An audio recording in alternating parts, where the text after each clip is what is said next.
Voltamos com a nossa conversa com o ex-secretário de Educação de Jacareí, também ex-goleiro do União Barbarense e ex-jogador de basquete Laudir Suzigan. Bom, senhor Laudir, voltando a falar no que a gente estava no outro bloco, das histórias do senhor no esporte, aí o senhor volta para Santa Bárbara em 64, e aí tem uma história também que envolve a Ponte Preta, né? Queria convidar o senhor, queria que o senhor falasse um pouco disso. Então, a gente foi fazer um teste na Ponte Preta, eu e mais 2 colegas que jogavam comigo no Barbarense, acabamos indo lá e na hora do vamos ver, só ficou eu lá, os outros 2 foram dispensados. E eu voltei mais algumas vezes para treinamento lá. E na época eu tinha 17 anos e eles me deram um contrato da CBD, na época era CBD, para que meu pai assinasse e autorizasse. E meu pai simplesmente não autorizou e eu acabei não indo, né? Passados uns dias apareceram umas pessoas do Guarani lá em casa, batendo na porta. Aí minha mãe tocou eles de casa. Então, são essas coisas que acontecem na vida da gente, né? Eu também era garoto, né? Não podia fazer nada. Então... Mas é que também, anos 50, até os anos 60, assim, quem praticava esporte, o ramo artístico, era mal visto, né? Não era muito conceituado, né? Também não era assim uma profissão, era, sei lá, realmente era estranho, né? Porque que o salário desse pessoal era pouco, né? E eu acho que bem aquilo que, não tem o que fazer, vai... Basicamente é isso daí, né? Vamos ver se tem mais algumas fotos para colocar do seu Laudir nos campos de futebol aí, para a gente dar uma olhada. Aí também lá em Santa Bárbara, né? Santa Bárbara. Aí já tem os 2 goleiros ali, né? Esse também era o reserva meu. Vamos ver a próxima? Mais um dos times. O técnico é aquele ali que está na ponta? Não, esse é o Paulo Calvino, é um outro técnico. Zé Boquinha. Zé Boquinha. Esse é o time de futebol, né? Esse já é o já é o como se diz, o profissional. Vamos ver a próxima? Aí já acabou. Em 64, o União Barbarense se torna um time profissional. E o senhor estava lá no primeiro jogo, né? Isso. Tá. 16 de agosto de 64. União Barbarense 1, Alumínio 3. Isso. O primeiro jogo foi complicado e acabamos perdendo, né? Talvez pela aquela expectativa, aquela ansiedade, né? O nervosismo a gente acabou perdendo. O senhor tem um jogo nesses anos todos de carreira esportiva, um jogo que para o senhor é inesquecível? Ou no basquete ou no futebol? Olha, assim não tem muito, porque foram tantos. Tem jogos, por exemplo, jogos abertos, né? Que a gente participava também. Então, são tantos que não tem assim As pessoas, certo? A gente faz encontros com o pessoal de Santa Bárbara, a gente tem um local lá, que de vez em quando a gente faz, e esse pessoal vai.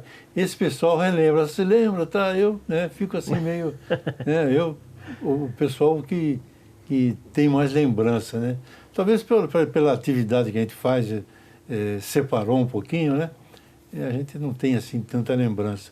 Mas eu tenho uma lembrança que foi meio triste. Foi até contra o 15 Piracicaba, a gente estava jogando futebol.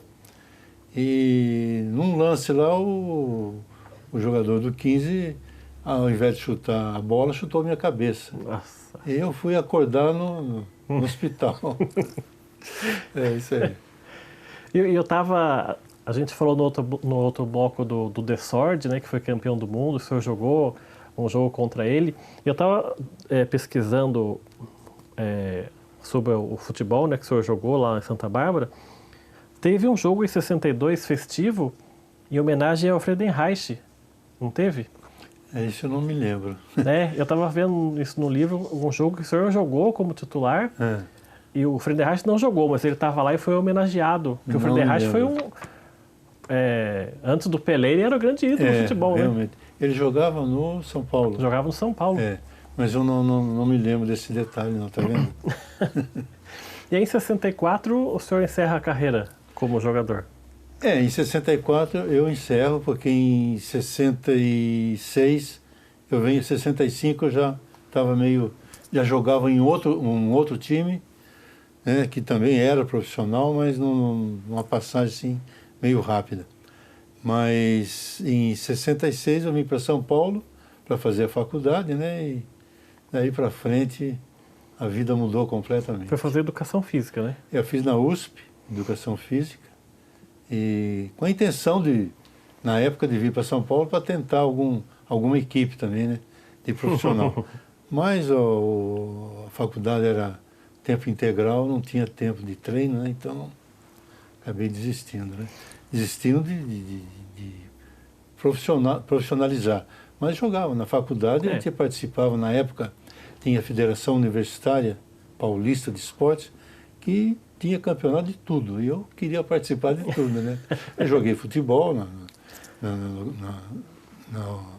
USP, joguei basquete, joguei vôlei, joguei handebol, participava de tudo.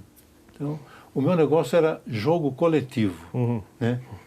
Era coletivo, estava junto. Então, eu não gosto de jogar tênis, de nadar, de atletismo, estou fora. Tudo que é individual.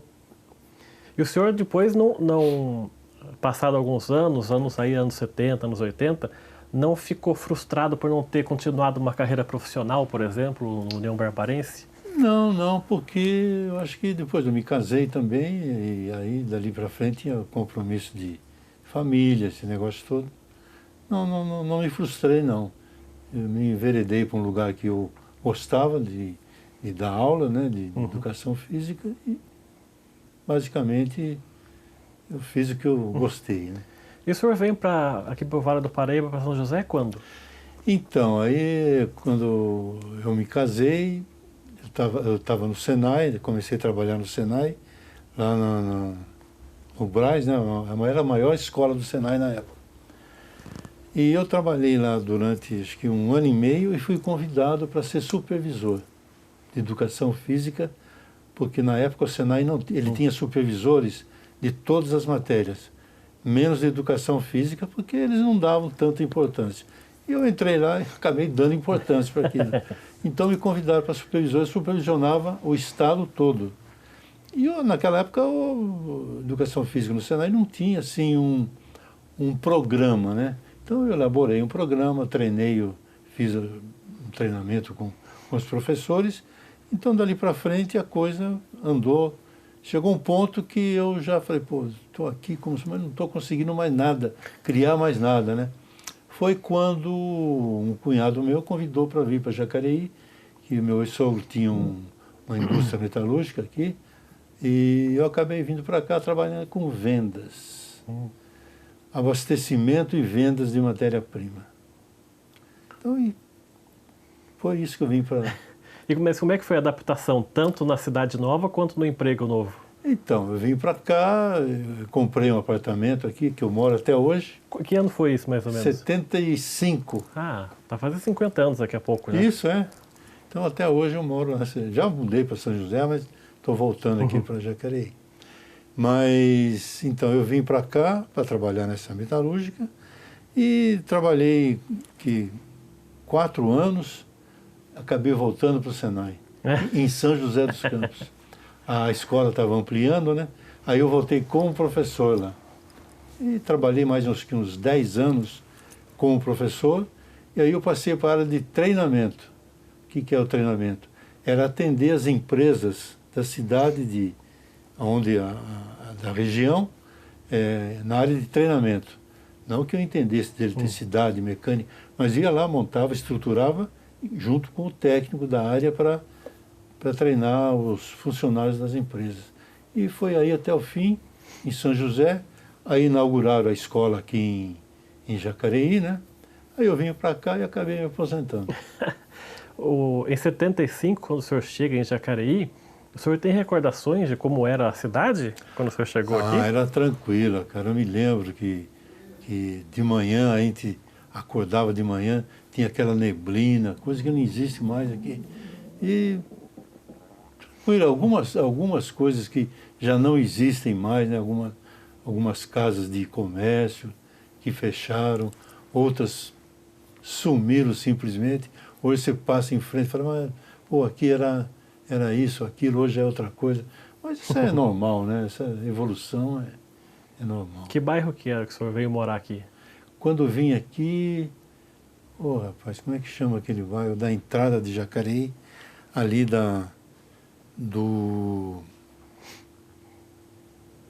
Lá que sai para Dutra, o senhor está Isso, falando? é. Vila Branca? Não. A Vila Branca é do outro lado. Ah, Aqui como é que chama aquele supermercado? Supermercado Atacadão. Aquele tá. bairro. Sei. Não é Jardim Emília, é lá do contrário. Sei. Já localizei já. Então, eu vim morar ali. E eu morei muito pouco tempo ali e já comprei um apartamento no centro, então eu moro até hoje. Né? O senhor teve depois uma passagem por São José, o senhor falou? Eu sempre trabalhei em São José e morando em Jacareí. Né? Aí eu me mudei para São José, que uns 2 anos morei lá, e agora estou voltando para cá. Voltando para Jacareí, morando naquele mesmo bairro ou não? Morando. Eu comprei uma casa aqui no Vila Branca, agora estou reformando, mas estou morando aqui no meu apartamento, no centro da cidade. Tá certo, vamos fazer então mais uma pausa na nossa conversa. O Gente em Destaque volta daqui a pouco, até já.